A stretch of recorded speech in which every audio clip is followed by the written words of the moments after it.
Hey, how you doing, YouTube? I'm back in the video, and today I'm talking about how the Houston Rockets could make the NBA Finals or potentially make it. Now, this video is not saying that the Houston Rockets are guaranteed to make the Finals or anything. I mean, obviously the Warriors are still a very heavy favorite, but I mean, I'm going to be getting into like why I think the Rockets have a chance to make the Finals and all of that. I make a video pretty much like this for every single team in the NBA.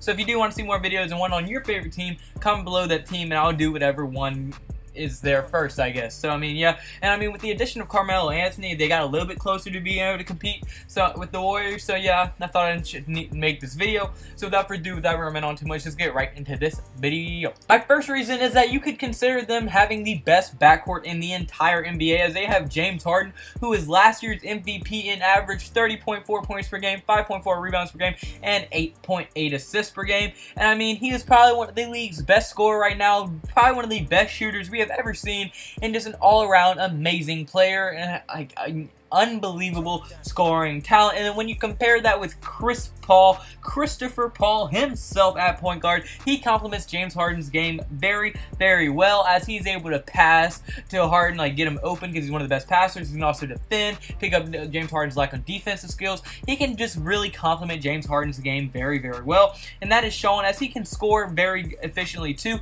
So he can also help James Harden out on the scoring part a little bit as well, as last year he averaged 18.6 points per game, and I mean also 5.4 rebounds per game and 8 assists per game. So I mean they both put up very, very good stats, and I mean I think they both complement each other very, very well, as James Harden takes pressure off of Chris Paul and lets Chris Paul do what he needs to do, but Chris Paul also takes pressure off of James Harden. James Harden doesn't have to score every time down the court. He's going to get more open shots because people have to respect Chris Paul, and Chris Paul's passing skills are so good. They can play better defense because of Chris Paul, and I think that they are very, very good together, and I think they're probably Chris Paul is probably top 5, top 7 point guard in the NBA, and James Harden's probably the best shooting guard currently in the NBA right now.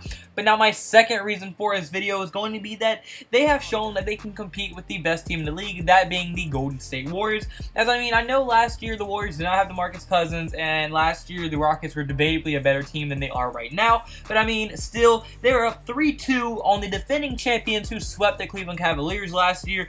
And I mean, if CP3 wouldn't have got hurt, I really do think that the Rockets would have won that series, and they have shown that they can compete with someone like the Warriors because of how well they matched up with them. So I mean, I think that even though they did lose, I don't think that's going to be too big of a negative, because at least the Rockets know going into the season, hey, last year they were good enough to beat the Warriors. Now all we have to do is finish the job. And I mean, it's going to be a little bit harder with the loss of someone like Trevor Ariza and Mbah a Moute, but Mbah a Moute didn't play much anyway. Trevor Ariza is going to be the big hurt, but I mean, I'm going to be getting into how they're going to fix that soon. So, I mean, obviously, to make it to the finals, you have to beat the best, and that is pretty much what they proved that they can do, as they should have won that series if Chris Paul would not got hurt, and then James Harden was not able to seal the deal at the end. But now my third and final reason for this video is going to be that they added depth. Now, they are already a pretty deep team before last year, but when they were losing people like Moute, Trevor Ariza, and other pieces to their team, they really were starting to lack in depth, and their starting lineup was going to be very, very questionable. But now they have added Carmelo Anthony, as there have been reports coming from Adrian Wojnarowski that Carmelo Anthony could possibly be coming off the bench, and Adrian Wojnarowski is usually a very, very reliable source. I mean, so there is a big chance that he might be coming off the bench, and I actually do think that that bench role will be his best role. I don't think he's good enough to be a starter, and I don't think there's enough ball to go around between Chris Paul, James Harden, Carmelo, Clint Capella, PJ Tucker. I just don't think there's enough ball to go around between all of them. So I mean, if Carmelo comes off the bench, now he's pretty much going to be the leader off the bench to pair up with Eric Gordon. So now, I mean, Carmelo's going to get his ISO opportunities that he wants, and going to bring that high-powered offense off the bench, which would be very nice. I mean, he still averaged last year 16 points per game, and when you can get that coming off your bench, that is going to be a very, very good combination, because now you're going to not only have extremely, extremely high efficient offense coming out of the starting lineup, but then the second you sub out, and with Eric Gordon, put Ryan Anderson, Carmelo Anthony in the game, I'm probably forgetting someone else. I mean, that is another very, very good scoring team. Eric Gordon, probably one of the best six-man in the league. He won Six-Man of the Year 2 years ago, and debatably should have won it this year.